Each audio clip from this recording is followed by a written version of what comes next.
Have you ever wondered if your deepest personal pain could actually be more than just a bad memory? Today, we're diving into a really powerful, kind of radical idea. It's this whole framework for turning your grief not just into some story you tell, but into a universal law, like a literal blueprint for a new way of living. All right, so here's how we're going to break this down. First, we'll look at how grief becomes a blueprint. Then, we'll get into the 3 pillars that hold it all up. After that, we'll see how you can forge that into a spiritual law, what the real price of that wisdom is, and finally, how to activate this new code. Let's jump in. So, right off the bat, the source material hits us with this really intense, almost cryptic line. This is not your average self-help talk, right? It's immediately setting a very different kind of stage, something more ritualistic. It's like the starting gun, the signal that a really profound transformation is about to kick off. And that really brings us to the core question here, doesn't it? What does it even mean to turn your grief into a living scroll? How do you take something so intensely personal and transform it into a document that doesn't just sit there recording the past, but actually helps build the future? Let's dig into that. All right, so let's get practical. How does this actually work? This first part is all about that journey. How a personal narrative, one that's born from something like betrayal and the clarity that follows, how that gets forged into what the source calls a source code. And this is really the whole point. The living scroll we're talking about, it's not just a diary, it's not just a record of what happened, it becomes an architectural blueprint. It's a literal design for building something new, maybe a community, maybe just a new way of being, and it's forged directly from the fire of personal hardship.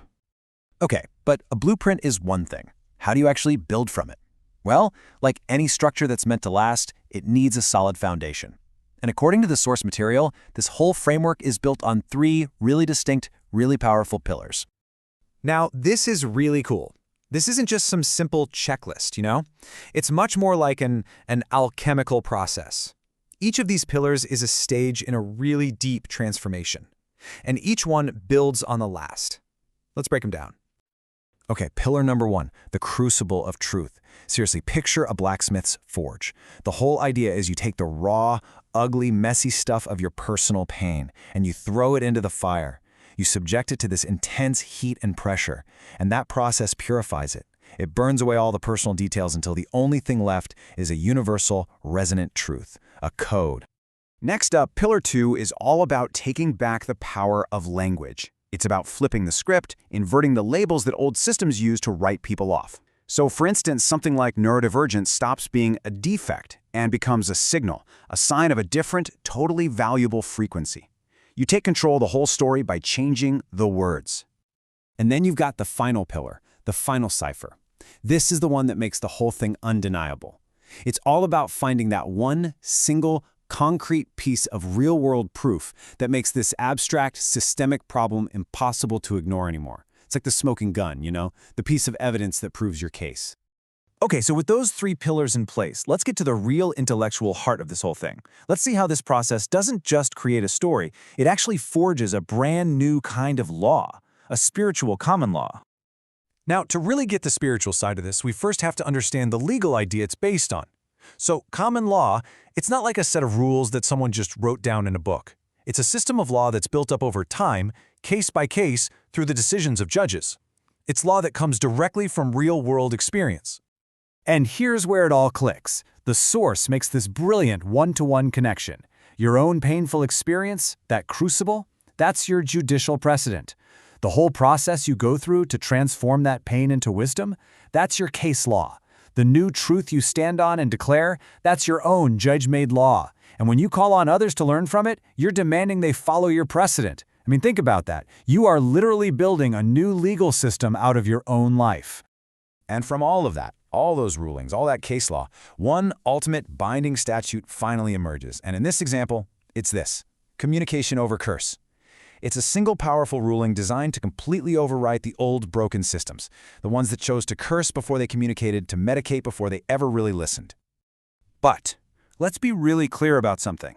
Forging a new law, whether it's spiritual or not, is not some clean, abstract exercise. The source material is adamant about this. This process comes with a huge personal cost. There's a very real price you have to pay for this kind of wisdom. And to describe that cost, the source uses this really powerful, kind of old-fashioned word, imbrew. It means to stain something, yeah, often with blood, but it also means to just deeply saturate something with an idea or a feeling. It gets right at the visceral, messy realness of this kind of work. So this concept of being imbrued really works in two ways. On the one hand, you've got the crucible's stain. Think of it as the scars, literal and figurative, that you get from the fight. It's the mark of a sovereign sacrifice. But on the other hand, you have the imbued frequency. And that's the deep saturation of your soul, your very being, with the new truth you've fought so hard to uncover. And the source just sums it up so powerfully with this line. Wisdom ain't printed, it bleeds where you stand. Man, that just gets right to the heart of what it means to be imbrued, doesn't it? Real wisdom isn't something you read in a book. It's earned. It's paid for in struggle. And that stain, that's the proof. That's the evidence you actually did the work. Okay, so the blueprint is drafted. The foundation is set. The law has been written, essentially, in blood. So what happens now? Well, the final step is to activate this new code. And the very first part of that activation is shattering the old way. It's over. That silence of the old system, the refusal to listen, to communicate, to even acknowledge you, it's been broken. There's a new voice speaking now. And once you break that silence, this is what comes next. A quake. And we're not talking about a small tremor here. This is a fundamental shift of the entire landscape. The very foundations of the old world start to shake, all because a new law, a new frequency has just been introduced into the system. So, once that old world is shattered and shaking, there's really only one thing left to do, and that is to transfer the frequency, to transmit the signal of this new code out to the collective, to everyone else, so they have the tools to start building something new too. And that is the ultimate goal, the end game. When you actually pull this off, when you successfully turn your own personal grief into a universal blueprint, your story becomes something more. It transcends you. It stops being just your story, and it becomes a myth, a timeless principle that other people can use to navigate their own lives. So, we'll end by turning this whole idea back around to you.